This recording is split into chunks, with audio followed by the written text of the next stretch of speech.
కంటి అద్దాల నుండి శాశ్వత విముక్తి పొందండి. లాసిక్ సర్జరీ 14,000 మాత్రమే. వివరాలకు సంప్రదించండి. పరింగిశెట్టి కీర్తన గారు సినిమాల్లో హీరోయిన్ అవకాశాలు వచ్చాయి మీకు? గతంలో ఒక డిబేట్ లో వైసీపీ అధికార ప్రతినిధి రవిచంద్రారెడ్డి గారు అన్నారన్నమాట, మేకప్ ప్యాకప్ అని ఒక సినిమా డైలాగ్ కూడా చెప్పారు కదా, ఒక ఆడది రోజుకు పడుతుంది 10 రోజులకు పడుతుంది, మొత్తానికి ఆడది మగవాడికి పడాల్సిందే. ఎందుకు వచ్చారు అసలు రాజకీయాల్లో? అందరితో కలిసిపోతారు మీరు? యా సార్, అందరూ మంచిగా ఉన్నారు. మరి అందరితో కలిసిపోయి మీరు ఫస్ట్ ప్లేట్ హరిప్రసాద్ గారికి దూరంగా, కిరణ్ రాయలకు దగ్గరగా ఎందుకుంటున్నారు? నేను ఓపెన్ ఛాలెంజ్ చేస్తున్న ఒక సింగిల్ రూపాయి నేను తీసుకోకుండా వర్క్ చేశాను. ఆర్ఎన్ శ్రీనివాస్ గారు. అన్ని డబ్బులు ఉన్నాయి మీతో? ఎంతకాలం ఉచిత సేవ చేస్తారు? I will accept it. But భవిష్యత్తులో ఎమ్మెల్యేగా పోటీ చేయాలంటే ఎక్కడ కారు పెడతారు మీరు? రోజా గారి మీదే పోటీ చేయాలనుకుంటాను. మీరు బాగా ఫోకస్ అవుతారనేసి. అట్లయితే నా ప్రాంతం కడప, పులివెందులలో పోటీ చేసి ఇంకా జగన్ గారి పైన పోటీ చేస్తానని చెప్పచ్చు కదా, నేను ఇంకా famous. Welcome to Suman TV. నేను మీ నాగరాజ్ బైర్శెట్టిని. ఈరోజు ఈ ప్రోగ్రామ్ మనకు స్పాన్సర్ చేస్తుంది ఎకో తేజాస్ విద్యుత్ వాహనాల సంస్థ. ఈరోజు మన అతిథి జనసేన పార్టీ వీర మహిళ, జనసేన పార్టీ రాష్ట్ర అధికార ప్రతినిధి కీర్తన గారు మనతో ఉన్నారు. ఆవిడని అడిగి పూర్తి వివరాలు మనం తెలుసుకుంటాం. నమస్తే కీర్తన గారు. నమస్తే. మీ పూర్తి పేరేంటండి? పరింగిశెట్టి కీర్తన. పరింగిశెట్టి కీర్తన గారు సినిమాల్లో హీరోయిన్ అవకాశాలు వచ్చాయి మీకు? ఏం లేదా? పూర్తిగా ఫ్యామిలీ బ్యాక్గ్రౌండ్ అంతే, మూవీలోకి అట్లంతా ఏం లేదు సార్. అంటే గతంలో ఒక డిబేట్ లో వైసీపీ అధికార ప్రతినిధి రవిచంద్రారెడ్డి గారు అన్నారనమాట, మేకప్ ప్యాకప్ అని ఒక ప్రాస పాడుతూ ఎంత మేకప్లో వచ్చారు చూడండి, సినిమాలోకి వెళ్తే బాగుంటుంది, పవన్ కళ్యాణ్ గారిని అడిగి ఒక హీరోయిన్ క్యారెక్టర్ తీసుకోండి బాగుంటుంది కదా అని కామెంట్ చేశారు. ఆ రోజు చూశాను నేను అది, అందుకు అడిగాను అనమాట. ఆ సందర్భంగా అడుగుతాను, పోయి వెళ్ళారా సినిమాలోకి ఏమైనా ట్రై చేశారా అనేది. దానికి బాస్ ఇచ్చిన ఆన్సర్ కూడా మీరు విన్నారు కదా, ఆల్రెడీ కంప్లైంట్ కూడా ఇమ్మన్నారు కదా మమ్మల్ని. నన్ను పిలిపించి సార్ వెంటనే కంప్లైంట్ ఫైల్ చేయండి, కానీ మీరు అంత నిశ్శబ్దంగా ఆ డిబేట్ని కంటిన్యూ చేసిన విధానం నాకు బాగా నచ్చిందమ్మా, వెంటనే మీరు ట్రిగర్ అయ్యి ఒక మాట అనలేదు. అండ్ తను బహిరంగంగా నన్ను డిబేట్కి పిలిచి సారీ చెప్పారు. నేను బాస్ చెప్పారు, నన్ను పిలిచి కంప్లైంట్ ఇచ్చాను. మళ్ళీ బాస్ మాట్లాడారు కూడా, ఇట్లా అధికార ప్రతినిధి గారు ఒక వాచ్ వేసుకొని నీట్గా కూర్చోవడం కూడా ఒక మహిళని మనము కించపరిచేలాగా మాట్లాడే సంస్కృతి మీ పార్టీలో ఉండడము, అది మీరు అధికార ప్రతినిధులుగా ఉండడం నాకు బాధాకరంగా ఉంది. ఇట్లాంటి సంస్కృతి ఎంకరేజ్ చేయకూడదని చెప్పేటప్పటికే ముందుకే ఆయన ముందు రోజు రాత్రి డిబేట్కి అదే పనిగా రిక్వెస్ట్ చేసి నన్ను రంపించారు. నేను రానంటే కూడా వచ్చి బహిరంగంగా సారీ చెప్పి, మీ ఇంటికి వచ్చైనా మేము సారీ చెప్తాం, నా కుటుంబ సభ్యులు అస్సలు నన్ను అంగీకరించట్లేదు, సింగిల్ వర్డ్ కూడా నేను ఆయన గురించి ఇంకా మాట్లాడలేదు, వాళ్ళ పార్టీ నేను మాట్లాడలేదు, చూడగానే అటాక్ చేశాడు అట్లే డిబేట్లో. సో వాళ్ళే వచ్చారంట ఇంట్లో వాళ్ళు. అసలు ఆవిడ నేను ఒక మాట అన్నారా? హైకమాండ్ కూడా అనిందంట, కీర్తన గారు లిబరల్గా మాట్లాడతారు, ఆమె ఎప్పుడైనా వ్యక్తిగత కామెంట్స్ చేయరు, సో ఇలాంటి మాటలు కరెక్ట్ కాదు అని ఆయనకి చెప్పారంట. సో ఆయన డిబేట్ మొత్తం అపాలజీస్ చెప్తూ, నేను ఏ ప్లాట్ఫామ్కి వచ్చినా నేను చెప్పడానికి సంసిద్ధంగా ఉన్నాను, అండ్ మీ దగ్గరకు వచ్చి నేను సారీ చెప్పడానికి సంసిద్ధంగా ఉన్నాను, మీరు కంప్లైంట్ చేశారు దానికి కూడా నేను ఒబే చేస్తానని బహిరంగంగా సారీ చెప్పాడు. ఆ సమయంలో అంటే మీ యొక్క మేకప్ గురించి, మీ డ్రెస్సింగ్ గురించి, పెద్ద మేకప్ ఏం లేరు ఆ రోజు, మామూలుగా ఈ రోజు ఎలా నల్ల ఉన్నారు, ఆ మీ డ్రెస్సింగ్ గురించి మాట్లాడినప్పుడు మీ మనసు ఎలా అనిపించింది? ఇంత నీచంగా ఇంత చిల్లరగా ఎలా వీళ్ళకి ఉంది ఆలోచన అనిపించింది. కానీ నేను ఆయన్ని సెకండ్ టైం అనుకుంటా చూడడం, ఆయన నాతో ఫస్ట్ డిబేట్ కూడా చేశారంట, నాకు తెలియదు ఆ విషయం, చేశారంట గతంలో కూడా, నాకు అది గుర్తుకు లేదు. నేను ఫస్ట్ టైం ఆయన చూస్తున్నాను అనుకున్నాను, ఎవరబ్బాని మళ్ళీ ఎంక్వైరీ చేస్తే ఆ బ్లీచింగ్ పౌడర్ లో మైదా కలిపిన వ్యక్తి ఈయనే అని చెప్పారు. సో ఈయన ఫేమస్ సెలబ్రిటీ అనుకుని ఆయన కూడా నేను రానన్నాను, నెక్స్ట్ డిబేట్ కి పిలిస్తే సారీ చెప్పడానికి పిలుస్తున్నారన్న కూడా నేను రానన్నాను. కానీ రాగానే అపాలజీ చెప్పారు, చేతులు పట్టుకొని చెప్తున్నానమ్మా, నాకు మా ఇంట్లో వాళ్ళు నన్ను మాట్లాడటం లేదు, బికాస్ ఆ అమ్మాయిని అలా మాట్లాడటం కరెక్ట్ కాదని. నన్ననే కాదు సార్, ఎవరినైనా మాట్లాడకూడదు. ఇప్పుడు ఒక పొజిషన్లో ఉన్నప్పుడు మేము దానికి తగినట్టు నీట్గా ఉండడం మా డ్యూటీ. అది ఏ పొజిషన్ అయినా, ఇప్పుడు డాక్టర్ అంటే డాక్టర్ లాగా ఉండాలి, నర్స్ అన్నాక నర్స్ లాగా ఉండాలి. ఒక ప్రొఫెషనల్ మంది స్పోక్స్ పర్సన్స్ కావచ్చు డిబేట్లలో, అంటే కీర్తన గారు డిబేట్కి వచ్చిన ప్రతిసారి ఏదో ఒక క్రిటిసిజం చేసేవాళ్ళు, ఎలా ఉండేది అప్పుడు మీకు అసలు వైసీపీ? నేను అదే చెప్తున్నాను, ఇప్పుడు మేము వచ్చిన తర్వాత నేను వెంకటరెడ్డి అన్ననో లేకుంటే నాగార్జున యాదవ్ అన్ననో నేను ఎవరిని కూడా వాళ్ళు వ్యక్తిగతంగా మాట్లాడలేదు. ఆ రోజు మేము డిబేట్లో ఉన్నప్పుడు ఒకసారి నాకు ఇయర్ ఫోన్స్ పక్కన పడేశాను, జెండా కూలీలు అంటున్నారు, మీ పార్టీకి ఒక అజెండా లేదు, పవన్ కళ్యాణ్ గారు ఏ తీరు పట్టుకున్నా తీరుపోతే, ఎన్ని మాటలు అంటే వ్యక్తిగతంగా ఆయన ఫ్యామిలీ గురించి కూడా మాట్లాడిన వాళ్ళు ఉన్నారు. అంటే హెల్తీగా ఉండాలి డిబేట్. సినిమా డైలాగ్ కూడా చెప్పారు కదా, ఒక ఆడది రోజుకు పడుతుంది 10 రోజులకు పడుతుంది, మొత్తానికి ఆడది మగవాడికి పడాల్సిందే అన్న డైలాగ్ కూడా వాడారు కదా. అది సినిమా వేరు, పొలిటికల్ లైఫ్ వేరు. అప్పుడు జగన్మోహన్ రెడ్డి గారు పొలిటికల్ లైఫ్ లోకి వచ్చి పబ్లిక్ మీటింగ్స్ లో ఎలాంటి మాటలు మాట్లాడారో మీకు తెలియదా? పవన్ కళ్యాణ్ గారు వ్యక్తిగత జీవితం గురించి పిల్లల ముందర అమ్మఒడి పథకాలు ఇచ్చేటప్పుడు, లేదంటే నారు నీరు ప్రోగ్రామ్ చేసేటప్పుడు, ఇట్లాంటి ప్రోగ్రామ్స్ అప్పుడు కూడా ఆయన వ్యక్తిగత జీవితం గురించి మాట్లాడుతున్నాడు. Is it necessary to speak all these things? మీరు చెప్పండి. పిల్లల ముందర అది మాట్లాడు. మొన్న కడపలో ఒక ప్రోగ్రామ్ జరిగింది పిల్లలకి, ఎలాంటి మాటలు పవన్ కళ్యాణ్ గారు మాట్లాడారు, ఎలాంటి అవేర్నెస్ క్రియేట్ చేసే ప్రోగ్రామ్స్ చేస్తున్నాం మేము. సో అది అవసరమా? రాజకీయాలకు వాళ్ళ వ్యక్తిగత జీవితం అవసరమా? మా ఇంట్లో మేము ఏం చేస్తున్నామో మీకు అవసరమా? మేము పొలిటికల్గా వచ్చినప్పుడు మేము కరెక్ట్గా ప్రజలకు సర్వీస్ చేస్తున్నామా లేదా, మమ్మల్ని ఎంచుకునే నియోజకవర్గాలు కరెక్ట్గా పరిపాలన అందిస్తున్నామా లేదా, అది కదా చూడాలి. ఈ వైసీపీ గవర్నమెంట్లో ఎవరైనా ఒక సబ్జెక్ట్ మీద ఒక 10 నిమిషాలు ప్రెస్ కాన్ఫరెన్స్ హోస్ట్ చేసే ధైర్యం ఉందా? మీరు చూశారు కదా ఎన్నో ఇంటర్వ్యూస్, మీరే ఎన్నో ఇంటర్వ్యూస్లో వాళ్ళు దొరికిపోయారని కూడా మీరు గమనించారు. ఒక 10 నిమిషాలు సార్ పలానా శాఖ గురించి, పలానా నియోజకవర్గం గురించి మాట్లాడేటట్టు పెడితే ప్రెస్ మీట్ అది బాగుండేది. రోజా గారు కానీ, అంబేద్కర్ కానీ, ఎంతసేపు పవన్ కళ్యాణ్ గారిని టార్గెట్ చేయడం. ఈవెన్ ఇప్పుడు మాకు ఒక రోజా గారిని మీరు టార్గెట్ చేశారు కదా. ఎందుకు టార్గెట్ చేసాం? బీసీ గర్జనలు పెట్టేది, కాపు గర్జనలు పెట్టేది పవన్ కళ్యాణ్ గారి వైఫ్ గురించి, వాళ్ళ పిల్లల గురించి మాట్లాడడానికి. రోజా గారు వాళ్ళ బాబున వాళ్ళ పాపన ఒక మాట అంటే, ఒక కారు గురించి అంటేనే ఏడ్చేస్తున్నారు రోజా గారు. మీ ఇంటర్వ్యూలో ఏడ్చేశారు ఆవిడ. నేను కారు కొన్నందుకు, కుమారస్వామి అన్న నన్ను హగ్ చేసుకున్నందుకే నన్ను చీప్గా ట్రోల్స్ చేస్తున్నారు అని అన్నారు. సో అదే వాళ్ళ ఫ్యామిలీకి కూడా ఉంటుంది కదా. అదే అఖిరానంద కూడా అట్లే బాధపడతాడు కదా. ఆద్య కూడా అలాగే బాధపడుతుంది కదా. అలాగే అన్న లెజ్వానా కూడా అట్లే బాధపడతారు కదా. సో అది మీ ఫ్యామిలీ ఎలాగో మా ఫ్యామిలీ కూడా అలాగే. నన్ను ఎన్ని ట్రోల్స్ చేయించారు, నా ఫొటోస్ మాఫింగ్ చేసి సైట్స్లో పెట్టినవి ఉన్నాయి, ఫోన్ నెంబర్స్ ఇచ్చినవి ఉన్నాయి. అక్కడ ఎన్ని కాల్స్, ఎన్ని ఫొటోస్ మాఫింగ్ చేసి మేము ఎంత బాధపడ్డాం. రీసెంట్గా మా ప్రభుత్వంలో కూడా చేశారు, మా ఫొటోస్ మాఫింగ్ చేసి పెట్టారు. సో మేము కంప్లైంట్స్ ఇచ్చాం. అందరూ బాధితులమే, ఎవరు దాన్ని సమర్థించట్లేదు. కానీ నువ్వు చేసేటప్పుడు నీకు తప్పు కనపడినప్పుడు, మేము నీ మీద అటాక్ చేసినప్పుడు అది తప్పు కనిపించకూడదు అంటాను నేను. రోజా గారికైనా ఎవరికైనా. అందరూ బాధితులే కదా. అంటే గతంలో జరిగిన విషయాలపైన అందరి మీద కేసులు పెట్టి కేసులు బనాయిస్తున్నారు కదా. మీరేం కేసులు పెట్టలేదు ఎవరి మీద? కేసులు పెట్టాం. కనీసం ఇప్పుడు రవీంద్రనాథ్ గారు మీరు కేసు పెట్టారు, ఏం యాక్షన్ తీసుకున్నారు గత ప్రభుత్వం? ఆయన సారీ ఇప్పుడు ఈ ప్రభుత్వంలో కేసు పెట్టలేదా? నేను ఇంకేం ఫాలో అప్ చేయలేదు, ఎందుకంటే బహిరంగంగా సారీ చెప్పారు. బాస్ కూడా దాన్ని ఇంకా అంత ఇగ్నోర్ చేసాం, మేమేం అంత పట్టించుకోలేదు. మేము ఇప్పుడు ప్రజాక్షేమంలో డెవలప్మెంట్ మీద కాన్సన్ట్రేట్ చేస్తున్నాం. పాతను తవ్వుకునే పని అయితే మేము చేయట్లేదు. కొందరు విపరీత స్థాయిలో ట్రోలింగ్స్ చేసి అధ్యక్షులనే టార్గెట్ చేశారు కాబట్టి వాళ్ళని ఇప్పుడు ఖండించే ప్రయత్నం చేస్తున్నాం. నేను అది కూడా చెప్తున్నాను మీకు. రాజకీయాల గురించి ఇంత తెలిసిన మీరు ఎందుకు వచ్చారు అసలు రాజకీయాలకి? ఒక ఉన్నత కుటుంబంలో పుట్టారు, ఒక సైంటిస్ట్ వైఫ్ మీరు. నేను కళ్యాణ్ గారి సిద్ధాంతాలను నమ్ముతాను సార్, ఆయన్ని గౌరవిస్తాను. సో ఆయన వల్ల మార్పు వస్తుంది అని బలంగా నమ్మిన వ్యక్తిని. అలాగే కుటుంబంలో కూడా ఒక్క హస్బెండ్ ఒక్కటే ప్రోత్సహించిన వ్యక్తి. ఈ ఇరుపక్కల అత్తగారి ఇళ్ళలో కానీ అమ్మగారి ఇంట్లో కానీ ఎవ్వరు ప్రోత్సహించలేదు, ఓన్లీ సింగిల్ పర్సన్ ప్రోత్సహించారు. సో అప్పుడు చాలా స్ట్రగ్లింగ్ పీరియడ్ ఆయనే. కానీ వీళ్ళు బెదిరించే బెదిరింపులు, అమ్మాయిని ఇచ్చేసేస్తారు, అలా చేసేస్తారు. రాయలసీమ రాజకీయాల్లో మహిళనే బెదిరిస్తున్నారా? ఆ టైంలో మేము జస్ట్ జిల్లా కమిటీలో ఉన్నాను. సో అప్పుడు జగన్మోహన్ రెడ్డి గారు పీక్స్ లో ఉన్నారు ఆ టైంలో. సో మాటే శాసనంగా అరెస్టులు, ఇబ్బందులు, ఎక్కడికక్కడ కట్టడులు, దాడులు అన్నీ జరిగేవి. సో ఈ అమ్మాయిని వదిలేస్తున్నాం, అమ్మాయిని ఖచ్చితంగా చంపేస్తారు, అట్లా ఇట్లా అమ్మాయికి ప్రాబ్లం ఉంటుంది. అంటే మేము రాయలసీమ ప్రాంతం, కొంచెం బిజినెస్లు పాడు ఉంటాయి అమ్మ వాళ్ళకి, దాని మీద ఎక్కడ అటాక్ జరుగుతుందో, ఈ అమ్మాయి వల్ల అందరూ సఫర్ అవుతారని చాలా భయపడ్డారు. సో ఆన్ దట్ టైం నాకు కొంచెం గట్టిగా పట్టుకున్నాను నేను. లేదు, మనం ప్రూవ్ చేసుకుంటే కదా. సో ఎప్పుడైతే పార్టీ కంట్రోల్లోకి వెళ్ళిపోయి మేము స్టేట్ పొజిషన్స్లోకి వెళ్ళామో, పార్టీ సెక్యూర్ చేస్తుంది మన బిడ్డని అన్న ధైర్యం ఫ్యామిలీలో వచ్చింది. సో ఇప్పుడు అందరూ సపోర్ట్ చేస్తున్నారు.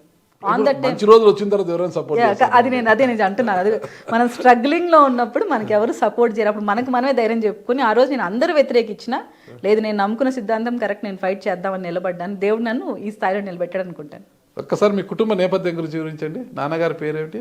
కృష్ణమూర్తి. అమ్మగారు విజయలక్ష్మి గారు. రాజంపేట, నందులూరు. సో అక్కడ హ్యాపీగా మాకు ఫార్మ్స్ ఉన్నాయి, ల్యాండ్స్ ఉన్నాయి. So well settled. సంతానం మీరు? ఇద్దరు, తమ్ముడు, నేను.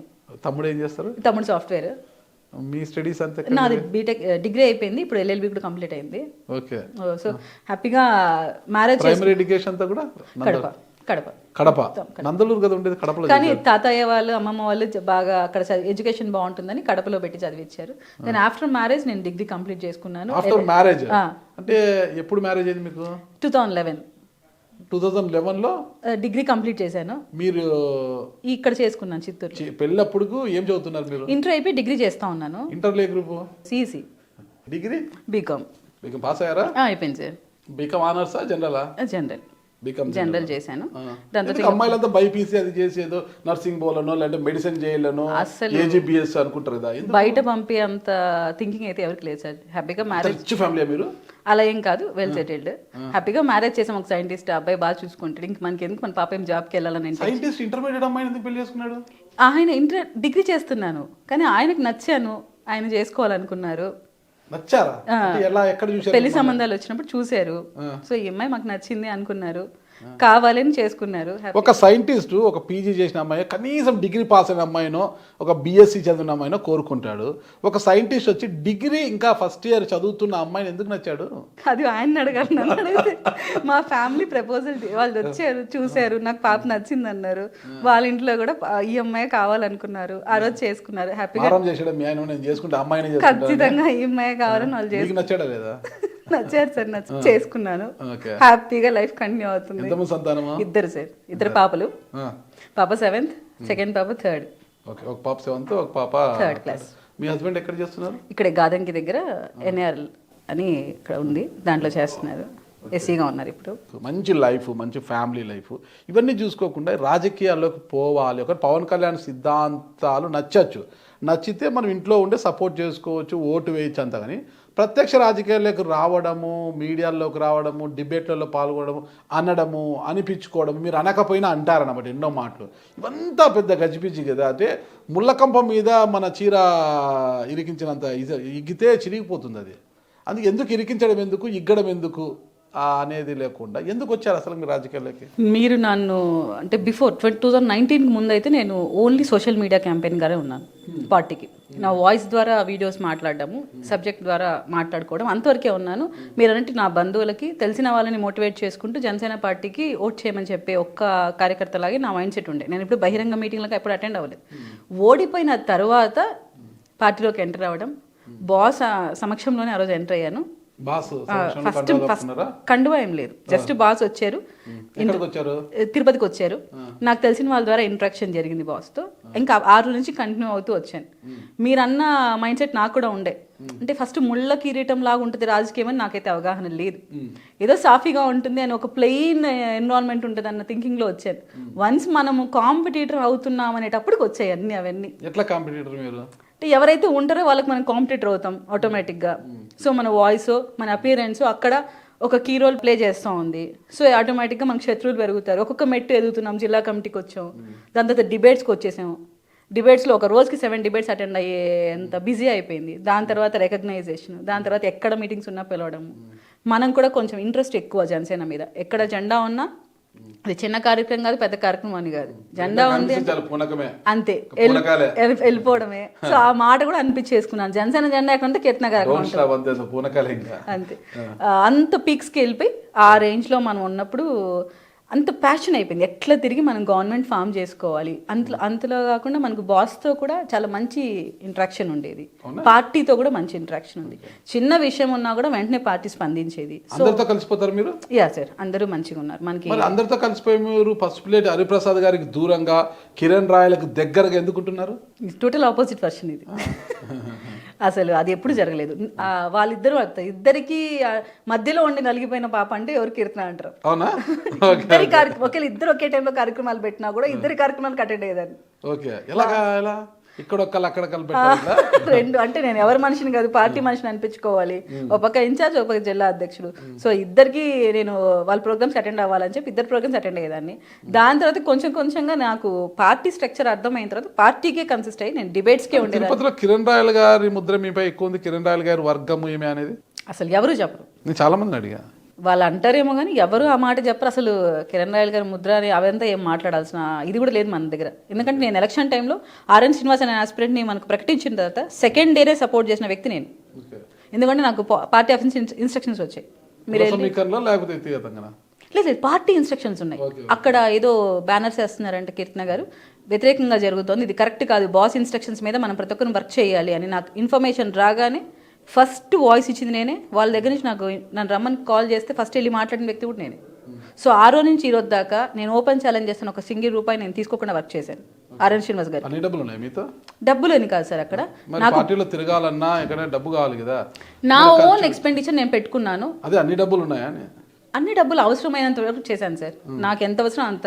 ఒకవేళ నాకు ఇంకా ఇబ్బంది ఉంది, నా గోల్డ్ నేను బ్యాంక్ లో పెట్టి కూడా చేశాను తప్ప. మీ ఆయన ఒప్పుకున్నారు దానికి?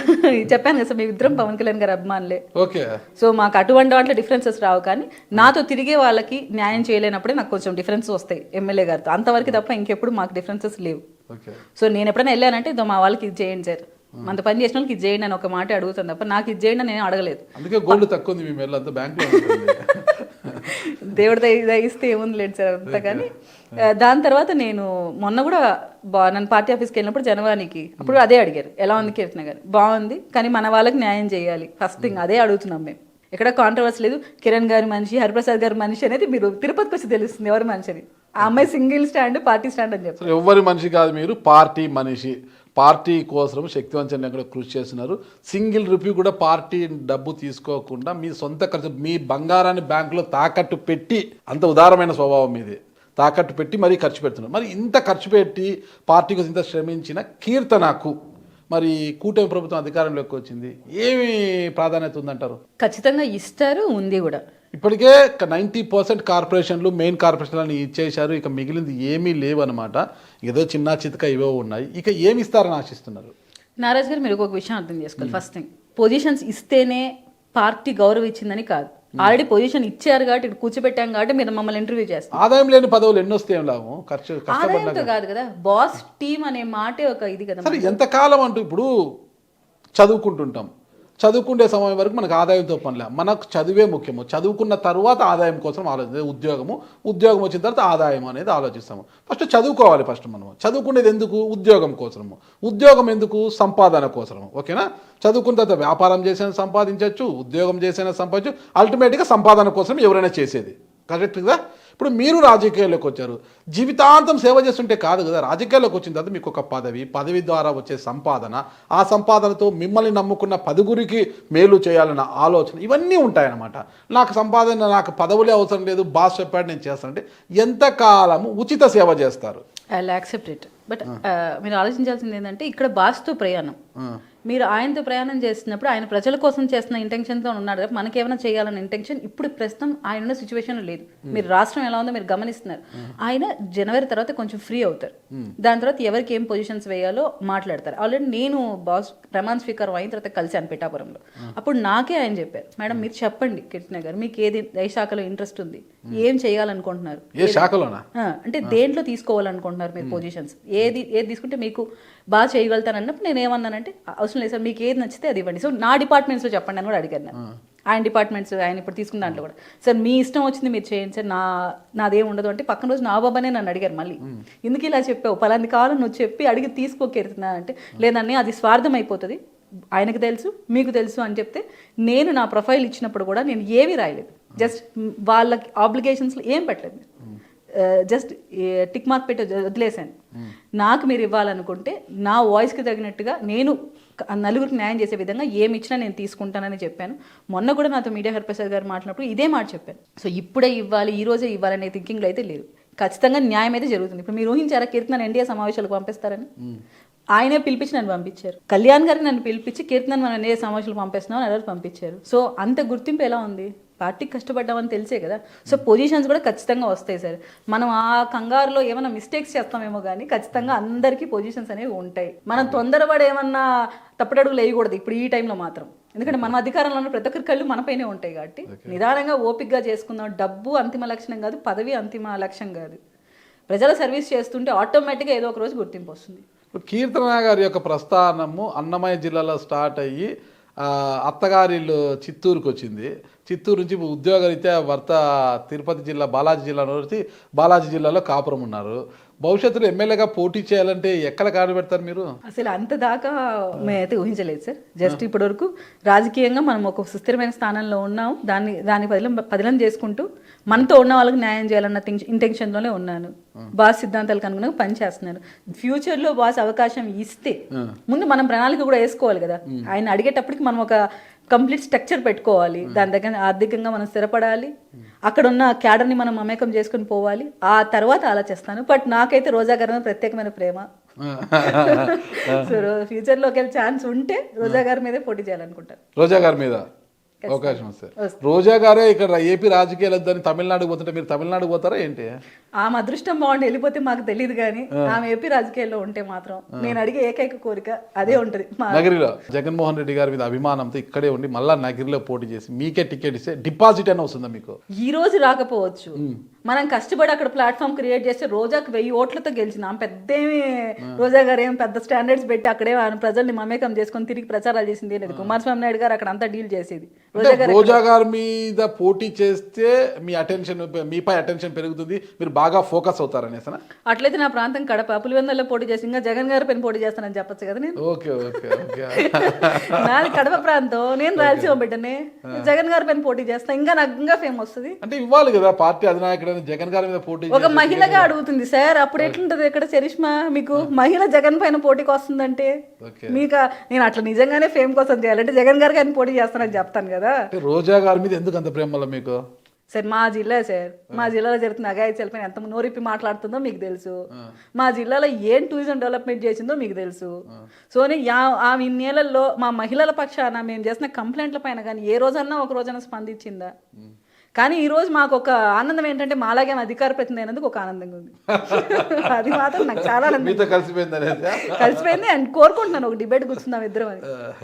ఎంత స్వార్థం అండి. అరే ఆమె ఓడిపోయిందని బాధ కన్నా ఇప్పుడు రోజా ఎవరంటే నాలాగే అధికార ప్రతినిధులే సార్ మాతో కలిసిపోయింది. ఎలక్షన్ ముందు రోజు చూసారా సార్ ఆమె ఏం మాట్లాడారు? పవన్ కళ్యాణ్ గారు ఏం మాట్లాడింది, ఎట్లా మాట్లాడింది? ఎవరు మర్చిపోతారు సార్ అవన్నీ? ఒకేటి కొట్టండి సార్ మర్చిపోతారు. ఒక మాట ఎట్లుంటుంది సార్ మనసుకి? మీరు అధికారంలో ఉండాలి, నేను యాక్సెప్ట్ చేస్తాను, ఆ విధంగానే మాట్లాడండి. ఇప్పుడు ఎంతమందికి ఉందాగా మాట్లాడట్లేదు, ఈవిడ మాత్రం ఎలా మాట్లాడతారు సార్? మీకు చెప్తున్నాను, నాకు కానీ ఫేమ్ కావాలంటే జగన్మోహన్ రెడ్డి గారి మీదే పోటీ చేస్తానని చెప్తాను. కేవలం రోజా గారికి కాన్స్టిట్యున్సీ మీద పట్టు లేదు. మీరు గమనిస్తే ఆమె ఇంటి ముందర రోడ్ లేదు. ఎన్నోసార్లు చెప్పాను ఈ మాట, ఆమె ఇంటి ముందర రోడ్ లేదు. అటువంటి ఆవిడ 1000 ఓట్లతో గెలిచింది. నేను ప్లాట్ఫామ్ క్రియేట్ చేసుకుని దానికి సంబంధించిన అన్ని వనరులు ఏర్పాటైందంటే నేను వస్తానంటున్నాను. నేను అవకాశం వస్తే నగరి నుంచి పోటీ చేస్తాను ఖచ్చితంగా, భవిష్యత్తులో ఖచ్చితంగా. ఓకే. ఇప్పటికే అసెంబ్లీలో చంద్రబాబు నాయుడు గారు, ఆయన కుమార్ లోకేష్ గారు ఉన్నారు, ఇంకా వాళ్ళ బావమరిది లెజెండ్ బాలకృష్ణ గారు ఉన్నారు.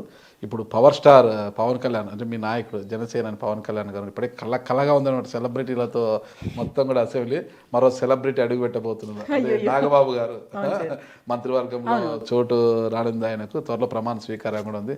ఒక జనసేన వీర మహిళగా ఎలా ఫీల్ అవుతున్నారు?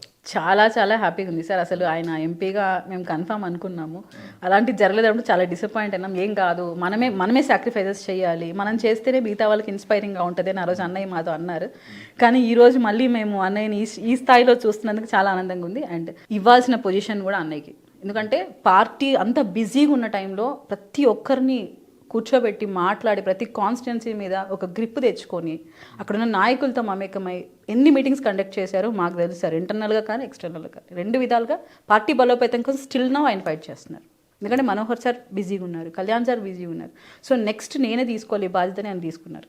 ఏడాదిలోపు లోకల్ బాడీ ఎలక్షన్స్ కూడా రానున్నాయి కదా, మరి స్థానిక సంస్థల ఎన్నికల్లో భాగంగా మేయర్ కావచ్చు, జెడ్పీ చైర్మన్ కావచ్చు, వీటిపైన ఏమన్నా ఆసక్తి ఉందా మీకు? ముందు కార్పొరేటర్ అవ్వాలి కదా సార్, మనం ఫస్ట్ దాని మీద కాన్సన్ట్రేట్ చేయాలి. కార్పొరేటర్ అయితేనే మేయర్ అవుతారు, జెడ్పీడీసీ అవుతానే చైర్మన్ అవుతారు. దాని మీద ఆసక్తి ఉంది అంటే కార్పొరేటర్ అయితే కావాలి మీరు. అంటే ఆసక్తి ఉందా ఆ పీఠంపై కూర్చోవాలని? అలా అయితే థింకింగ్ చేయట్లేదు సార్. జస్ట్ మాకు ఈ మంత్ ఎండింగ్ లోపల పొజిషన్స్ డిక్లరేషన్ ఉంది. సో పార్టీ పదవులు ఇప్పుడు ఆల్రెడీ ఉన్నారు కదా పార్టీ పదవులు అధికార ప్రతినిధిగా. అంటే పార్టీ పదవులు అంటే ఇంకా కొంచెం యాడ్ అవుతాయి, కొన్ని పదవులు కొన్ని ఫిల్ చేస్తారు. అలాగే ప్రభుత్వ పదవులు కూడా వస్తున్నాయి, అవి కూడా ఉన్నాయి. సంక్రాంతి లోపల లిస్ట్ ఉంది, అవన్నీ అవనివ్వండి. మొత్తం అన్ని ఫిల్ అయిన తర్వాత ఎవరు మిగులుతారో వాళ్ళు దానికి పోటీ పడినివ్వండి. అందరూ ఒకే జాబితాలో మీరు ఉండే అవకాశం ఉందా? బై గాడ్స్ గ్రేస్, అంతే కదా సార్, ఏం చెప్పలేము. ఓవరాల్ గా జనసేన వీర మహిళగా ఉన్నందుకు ఎలా ఫీల్ అవుతున్నారు? ఖచ్చితంగా చాలా హ్యాపీగా ఉంటుంది కదా సార్. ఎన్ని స్ట్రగుల్స్ పడ్డా, ఎన్ని కష్టం ఒడిదుడుకులు పడ్డా అవన్నీ ఎవరికి కనపడదు. ఈరోజు సక్సెస్ కనపడుతుంది, కానీ దీని వెనకాల ఎన్ని స్ట్రగుల్స్ పడ్డామో మాకు తెలుస్తూ ఉంటుంది. సో ఖచ్చితంగా గర్వము, ఆనందము. నిజంగా మనం ఈ స్థాయిలో నిలబెట్టిన పార్టీ గొప్పది. ఎంతో మంది కష్టపడుతున్నారు. ఈ విధంగా ప్రోత్సహించిన మీ భర్త గొప్పవారు కాదు? ఖచ్చితంగా సార్. ఒకనొక స్టేజ్లో ఆయన కూడా భయపడ్డాడు, నిజంగానే చాలా సీరియస్ అవుతుందేమో ఇష్యూస్, ఇంత చుట్టుముట్టేస్తున్నాయి అన్నప్పుడు ఆయన కూడా కొంచెం భయపడ్డారు. ఆ టైంలో కూడా పార్టీ మేము ఉన్నామని సపోర్ట్ ఇచ్చింది, ఎస్పెషల్లీ కళ్యాణ్ గారు. నేను ఫస్ట్ మాట్లాడినప్పుడు కళ్యాణ్ గారు, కీర్తన గారు మీకు మరీ అంత ఇబ్బంది ఉన్నప్పుడు మీరు తగ్గండి, మీకు మరీ ఇబ్బంది ఉన్నప్పుడు ముందుకు వెళ్ళకండి అని కూడా చెప్పారు. వేరే ఏ పార్టీలో ఏం కదమ్మా చూసుకొని వెళ్ళండి, కొట్లాడండి, చేసుకోండి అంటారు. వీర మహిళగా అధికార ప్రతినిధిగా పార్టీకి న్యాయం చేస్తున్నారు, ఓకేనా? ఒక భార్యగా భర్తకు పిల్లలకి ఏ విధంగా న్యాయం చేస్తున్నారు? ఖచ్చితంగా న్యాయం చేస్తున్నానని చెప్తాను సార్. నేను ఎక్కడికైనా వెళ్తున్నానంటే ముందే అంత ఎన్రోల్మెంట్ క్రియేట్ చేసి వాళ్ళకి అనుకూలంగా పెట్టే వెళ్తాను. పాప కూడా చాలా బాగా చదువుకుంటారు, ఇద్దరు డాన్స్ కల్చరల్ యాక్టివిటీస్ చేస్తారు. సో సింగింగ్ ఉంది ఇంట్రెస్ట్, వాళ్ళు అది కూడా నేర్చుకుంటున్నారు. పిల్లలకి ఎక్కడ ఆయనకు కానీ అత్తమ్మకి కానీ ఎక్కడ లోటు లేకుండానే మేనేజ్ చేస్తున్నాను. ఇప్పుడైనా కొంచెం రెస్ట్ తీసుకుంటున్నాను, కానీ ముందు రెండు పక్కల వర్క్ చేస్తారా? పక్క చేస్తాను సార్. మీకు కూడా వస్తే రాయలసీమ రుచులు కూడా చూపిస్తాం. ఏదో పార్టీ మీటింగ్ లో బియ్యము బేలాడ పెట్టిపోతారా? చిచ్చి పర్లేదు సార్, మరి బెస్ట్ కుక్ అని చెప్పకుండా ఓకే మా రాయలసీమ వరకు బాగా చేసుకుంటాం. బెస్ట్ వైఫ్ అని పిలుచుకోండి, బెస్ట్ కుక్ వద్దండి, బెస్ట్ వైఫ్. ఖచ్చితంగా సార్, మీరు మా వారితో మాడితే ఇంకా బాగా చెప్తారు. ఓకే, ఖచ్చితంగా. మీ వారి నంబర్ ఇవ్వండి.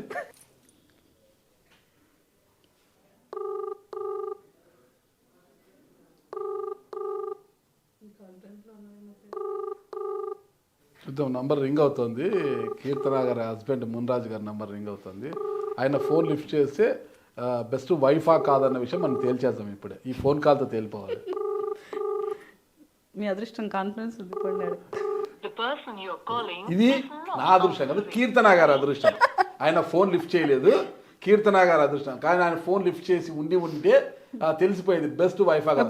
బెస్ట్ వీర మహిళ అంతవరకు ఓకే, కానీ బెస్ట్ వైఫా కాదని చెప్పాలి అంటే మాత్రము ఆయన చెప్పాలి, మున్రాజు గారు చెప్పాలి. కాబట్టి సరే, మరొక ఇంటర్వ్యూలో చూద్దాం. ఖచ్చితంగా మీరు పార్టీలో ఒక మంచి వీర మహిళగా పేరు తెచ్చుకున్నారు, ఒక బెస్ట్ వైఫ్గా కూడా పేరు తెచ్చుకొని ఉంటారనేసి నేను ఆశిస్తాను. భవిష్యత్తులో మీరు ఒక అధికార ప్రతినిధే కాకోకుండా ఒక ఉన్నత స్థాయి పదవులు పొందాలనేసి ఆ దేవదేవుడు, అంటే కలియుగ దైవ వెంకటేశ్వర స్వామి పాదాల చెంతనే మీరు ఉన్నారు కాబట్టి ఆ దేవదేవుని యొక్క ఆశీర్వాదాలు మీపై ఉండాలని కోరుకుంటానండి. థ్యాంక్ యూ కీర్తన గారు, నమస్తే. Thank you so much sir.